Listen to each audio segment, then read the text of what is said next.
Hello, and in this video we're going to be talking about Monero today. I'm still doing that 30-day challenge where I post a new video every day for 30 days. Each of the videos is about like blockchain or cryptocurrency or programming. So if you want to see more of those, please hit that subscribe button.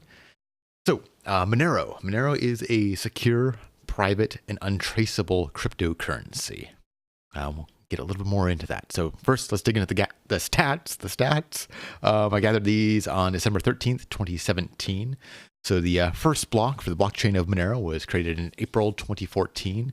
Right now, the GitHub repo has 1,698 stars and is licensed under BSD.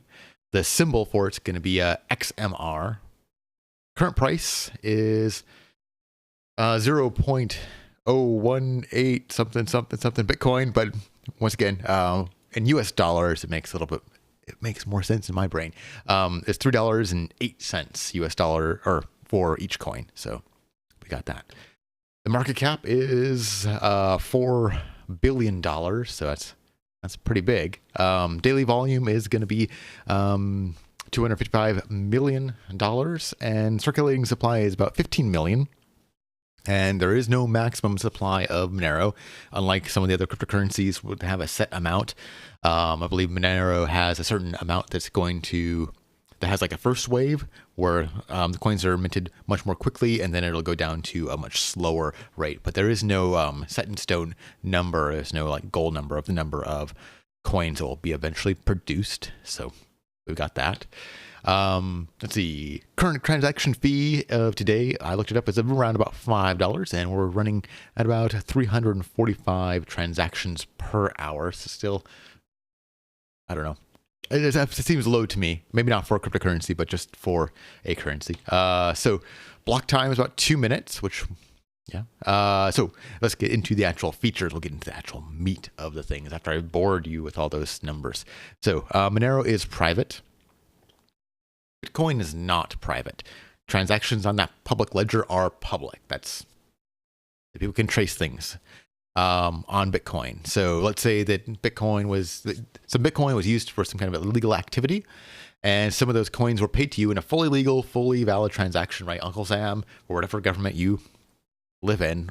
I mean, Uncle Sam is not a government, it's just a cartoon character, but still, you have received some Bitcoin, perfectly valid, perfectly legal. No one has any objections to it. But those coins were from another illegal activity. There's a chance, people have talked about this, of those coins being blacklisted from the entire network.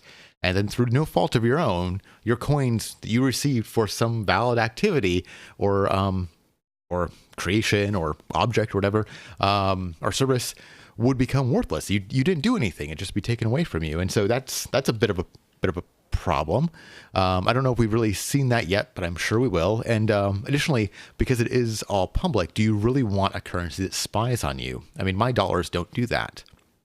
If I get, $5 in change from the convenience store, then go to the bar and spend that $5 on a beer, there's no way to figure out that cash. Like if I use a card, you can trace all these things, but the cash itself, it's fungible. You can't see where that $5 went. Of course, maybe if you have what do they say in the movies all the time about marked bills?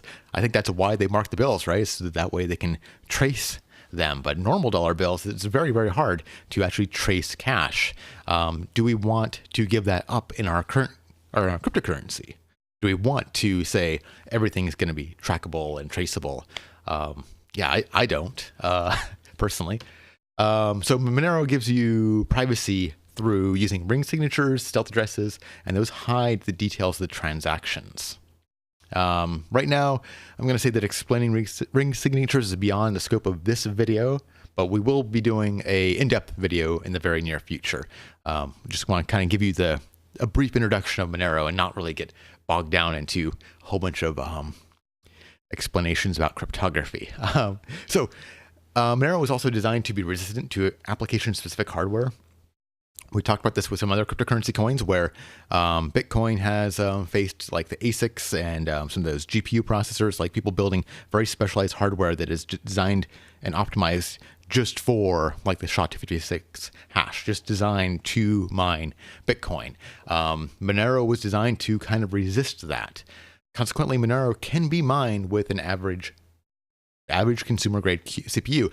Don't get me wrong here. Don't go out and start trying to mine. You're not going to get rich. Just because you can do it doesn't mean you should or be effective. It just means you could do it, you know. So this has led to an interesting phenomenon of cryptojacking. I believe that's the name that's kind of settled on. This is where a website includes code in their website that will mine cryptocurrency for the site owner, right? So you go to a website, the page loads, and then behind the scenes, where you don't even see, it's got some code that is trying to mine Monero. Or I think there's a couple other coins, but Monero is pretty much the favorite of these people. This kind of, what do we call it? Cryptojacking. That's right. I almost lost it. Is made people very, very angry. But other people kind of think that it would be possibly a reasonable alternative to ads. But right now it's kind of all over the place. I'm not sure really how effective these people really have been. Yeah, I wanted to do some research into that, but it seems like it's quite secretive.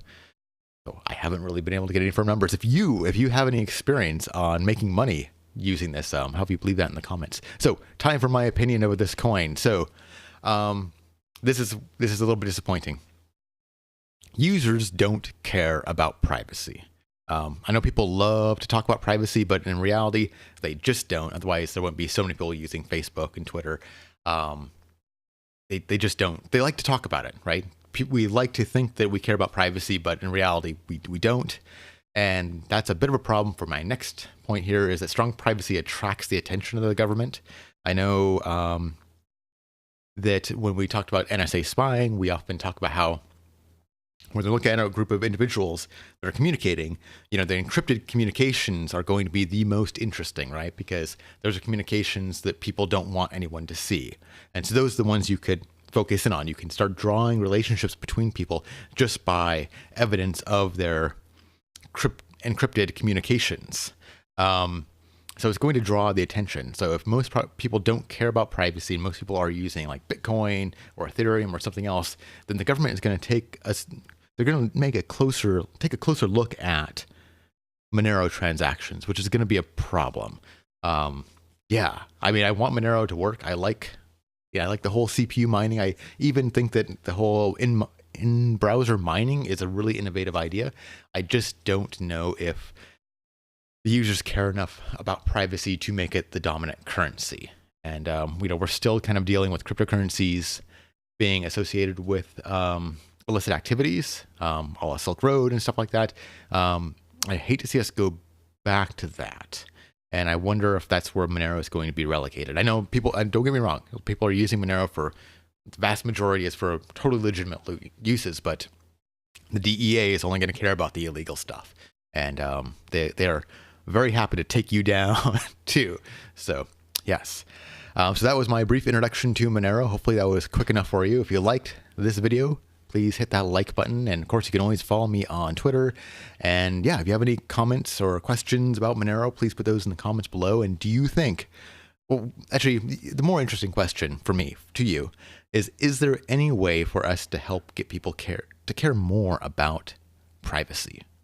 I mean, this has kind of been the theme in technology for several years now. It's like trying to get people to care. I mean, we're finally seeing people move to HTTPS, but for so long, people were really stuck on HTTP.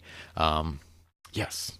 Do you think that the cryptocurrencies will be like that too? Will we eventually see a wave of privacy-focused coins? All right. Thank you for watching. Have a very good day.